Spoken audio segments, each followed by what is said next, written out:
영어 원서 500번 읽기 16번째 책만 보고 읽기 오늘도 이어서 해보도록 하겠습니다. Chapter 5 Vernacular. Chester goes into his act. The next morning, I was awakened by a scream. Robert, come down here right away. There's something wrong in the kitchen. For a moment, panic seized me. I thought they should have run out of dog food, but then I remembered the events of the previous evening. Mr. Murner came bounding down the stairs. Chester, I cried. Did you see Mr. Murner? His face has turned white. It's vernacular, isn't it? No, he said calmly. It's a shaving cream, you idiot. By now, the excitement in the kitchen was at full throttle. The table was covered with vernacular's handiwork. There were white beans and white peas and white squash and white tomatoes and white lettuce and white zucchini. What can it mean, Robert? Mrs. Murner was saying. I'm getting worried. One tomato is a curiosity, but this is unheard of. There must be something wrong with our refrigerator. That's it. It's turning all the vegetables white. But look, she said, I left these tomatoes on the windowsill, and they're white too. And this squash I left in the bowl on the table. At that moment, Pete and Toby came into the kitchen. Holy cow, what's going on? Hey, maybe it's a vegetable blight, Mom. Could that be, Robert? Did you ever hear of anything like that? Well, no, actually. That is, I've heard of a blight, but nothing like this. Chester leaned my way. This will take forever if we leave it up to them.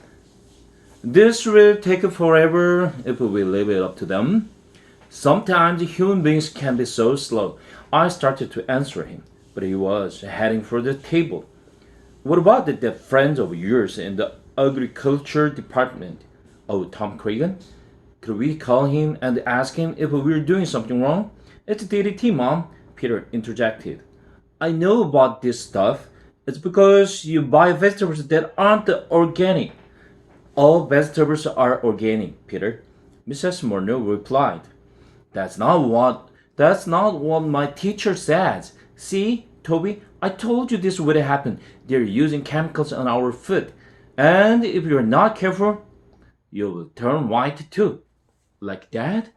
Robert, couldn't you take the shaving cream off your face? Oh, yes, of course. Where's my towel? I know, I brought it down with me. For that matter, where was Chester?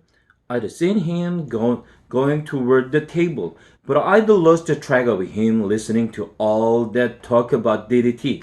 I just hoped that they didn't use any of that stuff where they grew chocolate cupcakes. Pete, did you take my towel? Why would I take your towel, Dad? I don't shave. Just then, the door swung open. I could not believe my eyes. There was Chester, with Mr. Murner's towel draped across his back and tied under his neck like a cape. That was strange enough, but on his face was an expression that sent chills down my spine. His eyes were wide and staring. The corners of his mouth were pulled back in an evil grimace.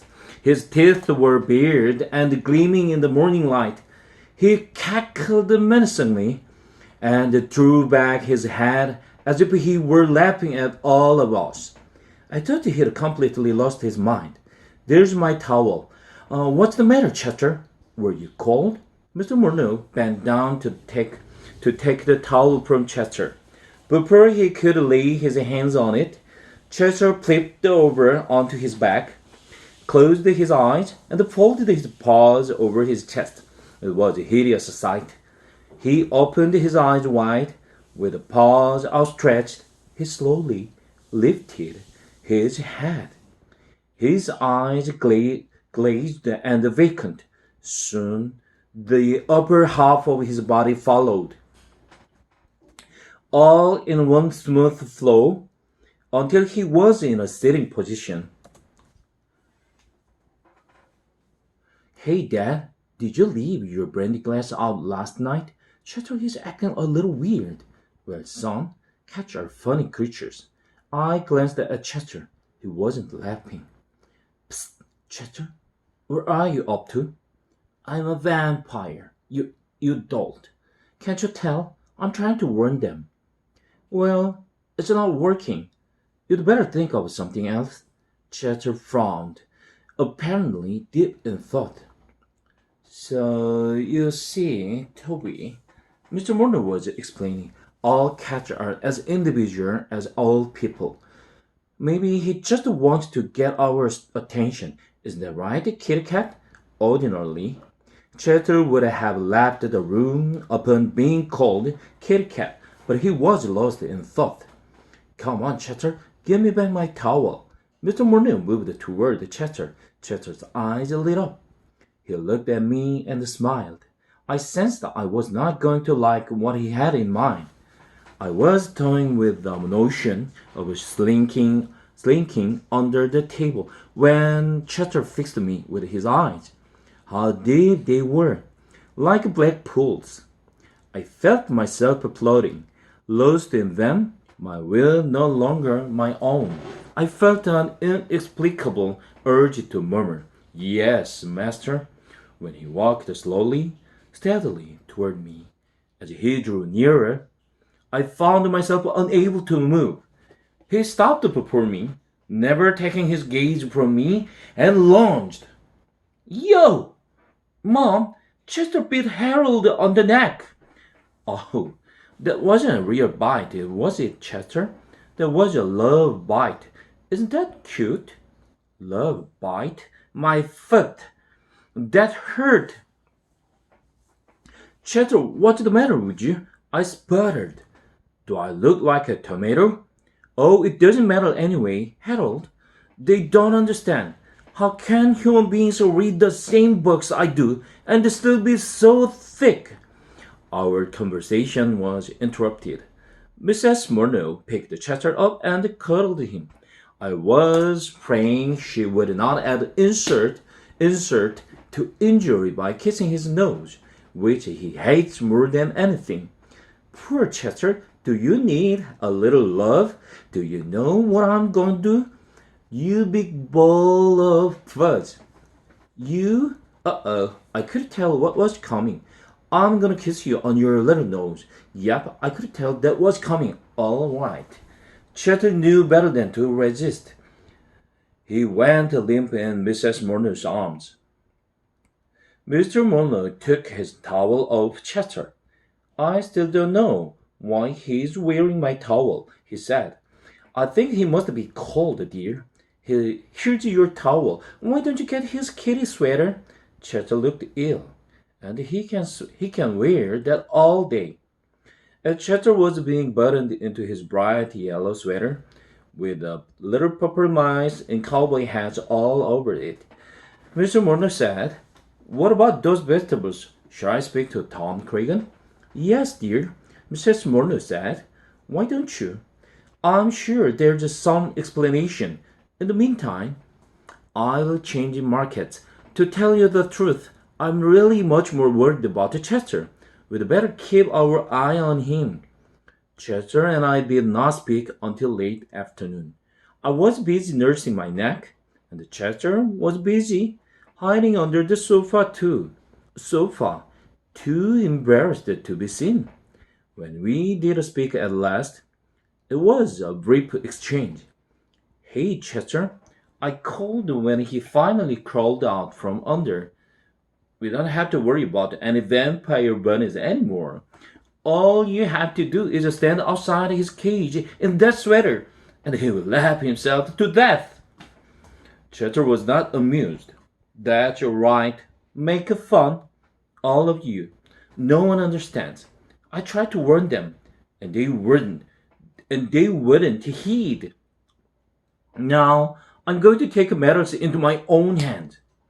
Whereupon Chester and his 16 purple mice went into the kitchen for dinner. Chapter 6. Harold, help us out. That night, I had an uneasy sleep. Strange noises emanated from downstairs. It sounded like toenails were clicking back and forth on the floor. It must be Unicula making his midnight run, I thought. Although I'd never known him to make a sound. And I smelled the funniest odor in the air. Something familiar, though I couldn't place it. As the night progressed, it grew stronger and stronger until finally it tickled my nose and I sneezed myself awake. I jumped off Toby's bed, still sniffling, and headed down the stairs for the living room to find Chester, to see if he could smell it too.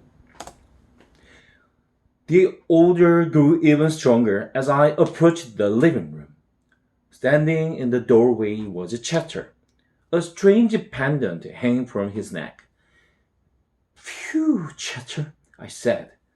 "What are you wearing that awful thing for? It smells." "Of course it smells," he replied. "Here, I made one for you too. Put it on." "Are you kidding? That thing smells like a garlic." It's a garlic," Chester stated matter-of-factly. "Why are you wearing garlic?" I asked, thinking that by this time Chester was capable of anything. As we walked into the living room, I tripped on another piece of garlic lying in the doorway. "Careful," said Chester. "Watch your step." I surveyed the room and saw that it was strewn with garlic on the doorways, over the windows, and around Bunicula's cage. The poor little fellow had buried his nose as far as possible under his blanket. I was about to follow his example and return to Toby's bed to bury my nose under the blankets when Chester grabbed my tail with his teeth. "You are not leaving this room until you put this on," he grumbled at me. I think that's what he said. I wasn't sure, because he had my tail in his mouth. "It's not polite to talk with your mouth full, Chester. Drop that tail." Meanwhile, my eyes were beginning to water. "Listen," Chester snapped at me, fortunately letting go of my tail first. "The book said to use garlic." "What book?" I asked. "The Joy of Cooking?" Chester continued. "The mark of the vampire says garlic renders vampires immobile." What does that mean? It means they can't go anywhere if there's garlic around. Well, I've got news for you, Chester. I can't go anywhere either. The smell is killing me. "But you've got to put it on. It says so in the book. If you don't put it on, I'll put it on for you." "No, Chester," I said as my nose suddenly and involuntarily closed. "I'll be leaving this room right now." And I did. I was so sick to my stomach from the aroma that I decided to spend the early morning hours outdoors. As dawn approached, it seemed that it would be a peaceful day. The sky was clear, the birds were singing, and I felt contained after my difficult night just to be lying in the grass, feeling the ladybugs crawl up my ears. Suddenly, the calm was broken. Strange piercing screams came from the area of the kitchen. Not again, I thought. Watch turned white now. As it happened, it was Chester. There in the sink, lathered with soap, was the feline detective, yelling his head off. Mrs. Murner was scrubbing him vigorously, and from the sound of her voice, was in the middle of a long lecture. I don't know what's going on. I don't know what's gotten into you, Chester. You never played with a galley before. I thought you hated the smell of it, and here you've gotten it all over yourself. Stop wiggling. You will get soap in your eyes. If you want to chew on something, I will get you some catnip. But stay out of my herbs. Then she rinsed him off, rubbed him with a towel, and plunked him down in front of the stove to finish drying. Shut the door, he hissed at me. I'm freezing. That silly woman. Doesn't she know cats don't get baths? What do you mean? I get baths all the time, I said, closing the door with my back foot. That's because you're too dumb to bathe yourself. Cats always bathe themselves. It's a rule. Everyone knows that. Well, at least it smells nice in here again, I sniffed as I settled down next to Chester by the stove. And it's all toasty warm here in the kitchen. Sure, it smells nice again, he said. But now the house isn't safe anymore. What do you mean? I asked, getting closer. I mean, it worked last night. The galley worked. No more vegetables turned white, did they? No, but that means Bunnicula didn't get out of his cage last night. Maybe he was just tired, I said, or maybe he was full. Don't be ridiculous, he replied. It was the Gallic. He couldn't leave his cage. But tonight he will be free to roam again, and I've got to find a way to stop him. That isn't smelly. Mr. and Mrs. Morno were hurrying in and out of the room. Stepping over us, late for work. Mrs. Morno yelled up to Toby, "Don't forget to take the steak out of the freezer when you get home today, Toby, and leave it on the table to defrost. And this time, remember to put a plate on the lid." Chester's ears perked up. "Of course," he said. "That's what I will do." And he strolled past me with a knowing smile. Mrs. Monroe turned off the stove and left the room. It was too much for me to figure out, so I went to sleep on the nice warm kitchen floor. I was awakened by a bite on the ear. Chester was sitting by me, looking very impatient. "Boy, nothing wakes you up," he said. "I've been yelling and poking at you for 10 minutes. "I was dreaming," I answered defensively, "about a place where there weren't any cats around to bother nice dogs and wake them up when they needed their rest." "You can finish sleeping later," he said crisply. "Right now, you have to help me." "Do what?" I asked. "Get Bunnicula out of the cage." I sprang back. "Get him out of the cage? I thought that was what you didn't want. I thought you said he was dangerous. What if he attacks me?" "Aren't you ashamed?" Chester replied. "Afraid of a harmless little bunny?" "Harmless? I thought you said he was a threat to this house and everyone in it. Isn't that what you said?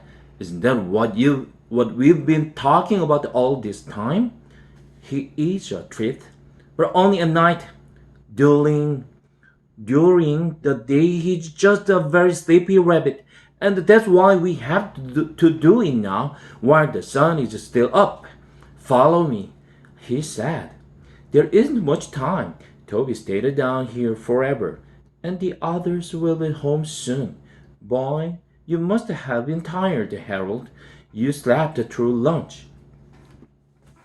I followed Chester into the living room. My heart was pounding as he unlocked the cage door with his paw. It looked as if he'd had years of experience opening locks. The door swung open, but Nicola was sleeping peacefully. He did, however, look a little green around the gills, probably from the garlic. I was just wondering how a rabbit could have gills when Chester said, "Okay, Harold, do your stuff while I get what I need from the kitchen." "Well, what do you want me to do? I can't read your mind." "Get him out of the cage and onto the floor, and I'll be right back," Chester said. "What? What? What?" I verbalized. I verbalized. I verbalized. I, vo- I verbalized. I verbalized. I verbalized. "How am I supposed to do that?" "Use your head," he answered, and he was gone. Looking at the cage, I realized that was precisely what I would have to do. Until this moment, I had never had faced the possibility of actual physical contact with a real live rabbit. I looked up my chore reluctantly. I seemed to recall my grandfather telling me that one picked a rabbit up by its neck with one's teeth. This I attempted, though the very idea set my stomach churning. I squeezed my head through the tiny door and gently placed my teeth around the skin of the bunny's neck to avoid any suggestion of violence. I've never been one for the sport of hunting. I prepared to think of myself as the creature's mother, carrying it off to safety. Unfortunately, I couldn't carry it anywhere, for once my head was in the cage, it wouldn't come out again. I could go neither forward nor backward. I could go neither forward nor backward. At that moment, Chester appeared at the door, carrying in his mouth what looked every bit like a nice, big, juicy, raw steak. My eyes popped, my teeth dropped vernacular, my mouth opened, and I began to drool. After all, I hadn't missed the lunch. "Chester, what are you doing with the steak?" Haven't you gotten him out of there yet?" "I can't get either of us out of here. My head is stuck." "Oh, Harold, sometimes I despair. Here, I regret to burst out. I should have done everything myself." He came over, dropped the steak just a few feet away from me, and climbed up on my shoulders. "You pull your head out while I push against the cage." "Who gets the steak?" I asked. "Don't worry about the steak, Harold. Just pull." "I would have more motivation if I knew who is to get the steak." Chester ignored me. I pulled. He pushed. I felt something go pop. We all fell in a jumble. Chester, the cage, Bunicular, and me. When I looked around, Bunicular was lying next to me, still sound asleep. "There you are," I said. "We got him out. Now, let's eat." "No dice," Chester said. "Just read this to me so I'll be sure I'm doing it right." And he handed me a book. That book again. "Start at the top of the page," Chester said as he picked up the steak. "Why don't you read, and I will hold the steak." "Mump," Chester replied. I took it to mean that I was to start reading. "To destroy the vampire and end his reign of terror, it is necessary to pound a sharp steak." Chester interrupted. "A sharp steak?" he asked. "What does that mean?" "I'll taste it and tell you if it's sharp," I offered. "Oh, never mind. This will do. It's sirloin." "Sirloin. Keep reading." To pound a sharp steak into the vampire's heart. This must be done during the daylight hours, when the vampire has no powers. "Okay," he said. "This is it.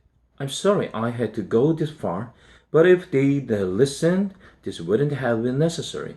He dragged the steak across the floor and laid it across the inert bunny. Then with his paws he began to hit the steak. Are you sure this is what they mean, Chester? Am I anywhere near his hurt? He asked. It's hard to tell, I said. All I can really see are his nose and his ears. You know, he's really sort of cute. Chester was getting that glint in his eyes again. He was pounding away at the steak harder and harder. Be careful, I cried. You would hurt him. Chester increased his attack. I was really getting worried when the door opened and Mr. and Mrs. Murnau were suddenly with us in the room. Chester! Mrs. Murnau screamed. What are you doing with my dinner? Robert, get the steak away from Chester. And what's the matter with Bunnicula? Why is he on the floor? Mr. Murnau took the beautiful steak away. I wished they'd have phoned the farewell with the tears in my eyes. As the kitchen door swung open, Chester whispered with cold determination, All right, the last resort. And dashed into the kitchen. Seconds later, he was back carrying his water dish between his teeth. He ran toward the Bunnicula and with a mad yell threw the dish of water at the rabbit. Unfortunately, he was so hysterical that his arm was not the best. With water dripping from my ears, I watched Mrs. Murnau pick Chester up by the scruff of his neck and toss him unceremoniously out the front door. Robert, we're gonna have to do something about the cat. Look at this mess. Dinner's ruined, the poor bunny is out of his cage, and Harold is sopping wet. I tried to look as pathetic as I knew how. Ah, poor Harold. Mrs. Murnau cooed as she dried me off. You've had a rough day, you and Bunnicula. I don't know what's the matter with your friend, but unless he learns how to behave, he will just have to spend the night outside. Mr. Murnau, meanwhile, had restored the Bunnicula to his cage and the cage to the windowsill. I couldn't believe it when I saw that Bunnicula was still asleep. And Mr. Murnau said, The steak is ruined. Why don't we let Harold have it? We deserve a treat anyway, don't you all have, old boy? I panted appropriately. After my delicious dinner, I turned my attention to the book still lying open on the floor. Another method of destroying the vampire is to immerse the body in water. The body will then shiver and disappear. As the vampire emits one last scream of terror. Whew, I thought. So that's what he was trying to do. Thank goodness he missed. I had no regrets about missing a scene like that. Poor Bunnicula. I looked over toward the cage, and there on the other side of the window was a pathetic tabby facer looking in. His little nose was pressed against the window. I couldn't hear him, but from the movement of his lips, I could see he was very unhappy. Poor Chester. As for me, Mrs. Murnau spent the evening patting me, and the family chatted with me all night long. And of course, I'd had my yummy steak dinner, so it wasn't such a bad day after all. Except that now my steak was all gone. Poor Harold. Chapter 7. A New Friend in Need. In the days that followed, Chester's behavior was exemplary. He purred, and he cooed, and he cleaned his paws, and he rubbed up against everyone's legs to show what a good boy he was. I was getting worried. Chester acted that way only when he had something devious in the back of his mind.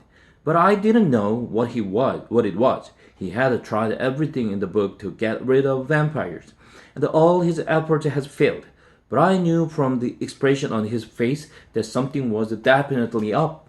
Of course, I didn't know for certain, because he had not spoken to me since the steak incident. I guess he realized that my heart just wasn't in the destruction of the burning vampire. In fact, I was beginning to like the little fellow. The Murnows were relieved by Chester's improved behavior.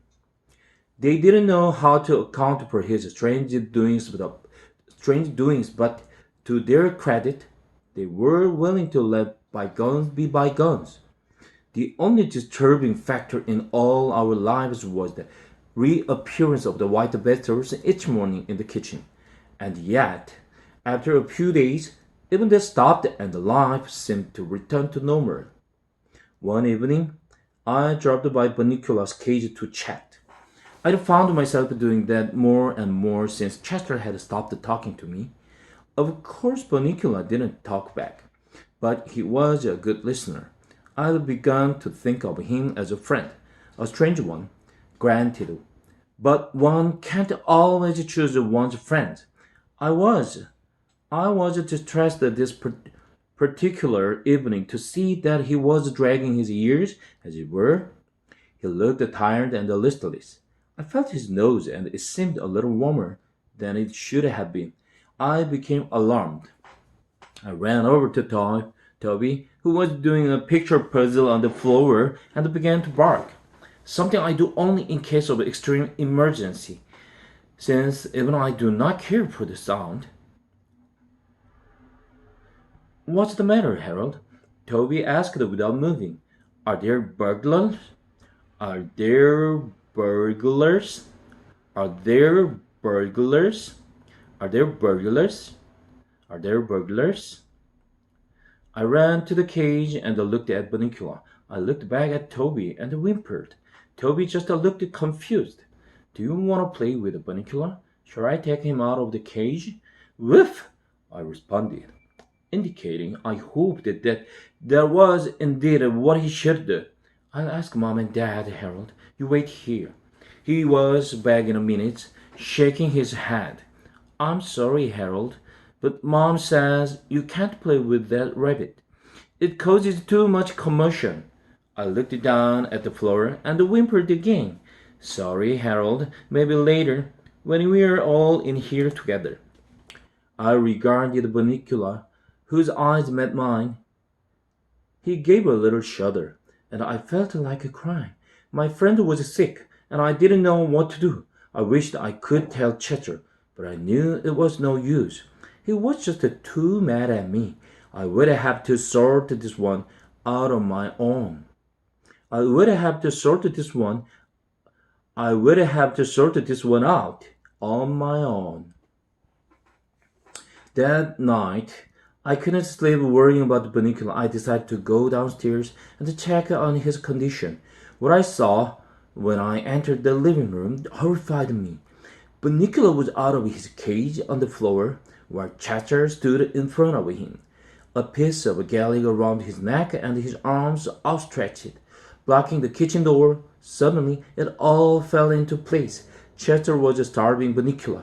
Of course, that's why he seemed so listless, and that's why the vegetables had stopped turning white. Chester had made it impossible for Bunicula to eat. Chester, I cried. Chester jumped a very high jump.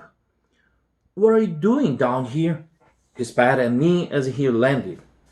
I know what you are doing, Chester, and this jig is up. That little bunny never hurt anybody. All he's doing is eating his own way. What do you care if he drains a few vegetables? He's a vampire. Chester snarled. Today, vegetables. Tomorrow, the world. I think you're overstating your case, I suggested cautiously. Go back to bed, Harold. This is larger than two of us. It may seem harsh, but I'm only being cruel to be kind. Who's he being kind to? I wondered. As I went back upstairs, the tomatoes and zucchinis of the world? Maybe a few cabbages. It just didn't make sense. But I could see I wasn't going to get anywhere with Chester tonight. Tomorrow, however, would be another story, and I was determined that, by hook or by crook, my friend's vernacular would eat by sundown the next day.